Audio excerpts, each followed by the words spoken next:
90s kids நம்மலாம் snacks அப்படின்னாலே snacks பாக்ஸ்னு தனியாக எடுத்துகிட்டு போனோமான்னு எனக்கு ஞாபகம் இல்லை. நம்ம வச்சிருக்க ஜாமெண்ட்ரி பாக்ஸ்லேயே வந்து பார்த்தீங்கன்னா சாக்லேட்டு இல்லைனா இலந்த பழம் இதெல்லாம் வந்து வச்சிருக்கோம், அதிலேயே சாப்பிட்டுக்குவோம். அதே மாதிரி இன்டர்வல் டைமில் 8 1 கொடுப்பாங்க. 4 கூட அவ்வளோ தீனி கிடைக்கும். இந்த ஜவ்வு மிட்டாயி, இந்த பஞ்சு மிட்டாய், அதுக்கப்புறம் வந்து பார்த்தீங்கன்னா அந்த இலந்த பொடி இதெல்லாம் வந்து சாப்பிட்டுட்டு கையை கழுவிட்டு பேசாமல் வந்துடுவோம். ஆனால் இப்போ இருக்க பிள்ளைங்களுக்கு நம்ம வந்து ஸ்நாக்ஸ் பாக்ஸ்னு தனியாக வைக்கணும். அதில் வேற என்ன ஹெல்த்தி ஸ்நாக்ஸ் வைக்கிறதுன்னு லஞ்ச் பாக்ஸை விட ப்ரிப்பேர் பண்ணுறது ஸ்நாக்ஸ் பாக்ஸ் தான் ரொம்ப டஃப்பான விஷயமா இருக்கு. ஸ்கூல்ல வந்து பாத்தீங்கன்னா ஹெல்த்தி ஸ்நாக்ஸா கொடுங்கன்னு கேட்குறாங்க.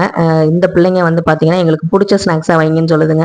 இதுங்க ரெண்டுக்கும் நடுவில் மாட்டிட்டு நம்ம முழிக்க வேண்டியதா இருக்கு. யாரெல்லாம் வந்து ஸ்நாக்ஸ் பாக்ஸ் ப்ரிப்பேர் பண்றதுல ரொம்ப டென்ஷனான விஷயம் நினைக்கிறீங்களோ அவங்க இந்த வீடியோ கீழே ஒரு கமெண்ட் பண்ணுங்க. அதே மாதிரி இந்த வீடியோ பிடிச்சிருந்தா லைக் பண்ணுங்க.